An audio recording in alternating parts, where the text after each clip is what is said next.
ที่กำลังตามหาเดงกูเซอร์ปาราโลปี2019ออปชั่นเต็มสีขาวหมุกกล่องหอบขั้น360องศาซะเดี๋ยวพาทุกท่านไปรับชมกันเลย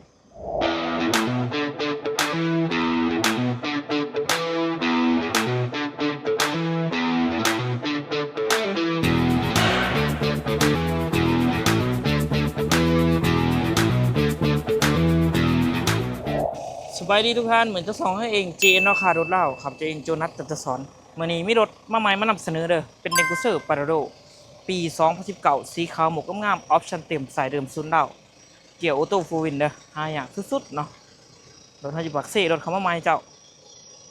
สวยๆงามๆเลยคันนี้รุ่น BXL เนาะ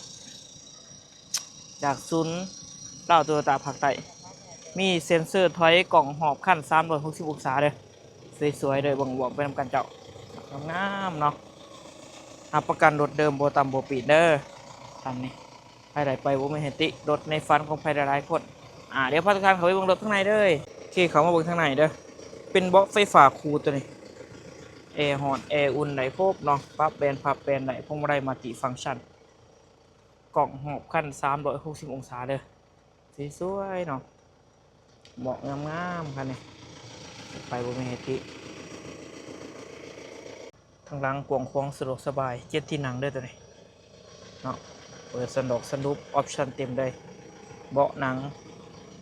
พวงมาลัยมัลติฟังก์ชันเนาะปุ่มสตาร์ทยกต่ำยกสูงดิฟล็อกไหลครบเนาะตัวนี้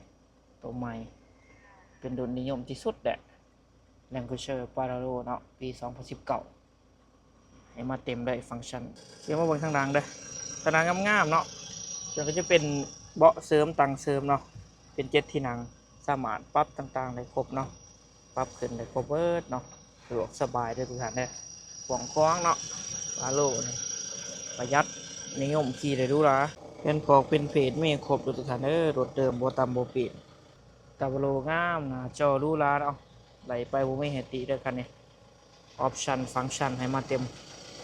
เป็นเบาะสีครีมเนาะตั้งขางสีครีมโทนสีครีมบวกสีเทา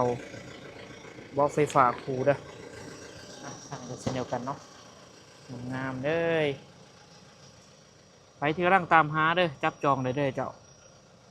ทรงตุกแข็งเนาะโอ้โหมาลมกันไหนสดฟันเทินไหนไม่67,000 โลเท่านั้นเนาะ67,000 โลฟังก์ชันต่างๆสามารถปรับไหลเนาะพวกกล่องตั้งของตั้งขางได้ครบเนาะแต่จะมีเปิดปิดเซ็นเซอร์ให้พร้อมด้วยทุกท่านเลยปุ่มสตาร์ทเนาะยกต่ำยกสูงได้ครบเบิดเจ้าเป็นคอยลงคอยทางลุงล่างต่างๆเนาะสามารถปรับไหลตัวนี้จะเป็นโฟวินให้พร้อมเจ้าจอหน้าจอบอกโม่อุณหภูมิต่างๆเนาะเป็นระบบออโต้ทั้ง4ด้านเลยงามเนาะอร่อยเป็นที่นิยมหลายเจ้าสามารถปรับเว้นพับเว้นได้เวลาจอดต่างๆเนาะให้ครบเนาะ10ฟังก์ชันต่างๆฟังยังจักนิ่มๆแน่นๆเด้อเนาะฟาโลรถเดิมว่าหนอก็นอนในสภาพเดิมเนาะโลโก้โตโยต้าอยู่ครบขั้นหนอขั้นโบตัมโบปิดอย่างในสภาพเดิมเด้ออันนี้งามเลยจาก3,000ตัวนี้เนาะโฟวินเจ้าฝากไปที่มือทุกท่านเด้อกับเดกูเซอร์ปาราโลคันนี้เนาะสายเดิมศูนย์ลาวเจ้าเป็นเกียร์ออโต้โฟวินปี2019สีขาวหมุกกล่องหอบขั้น360องศางามๆสดควันเท่าไหนเป็นเดือนเป็นปีเลยทุกท่านเด้อราคาเต็มคันนี้ถืออยู่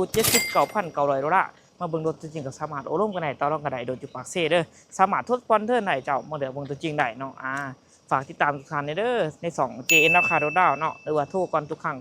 9733 679ขอขอบใจทุกท่านในหลาย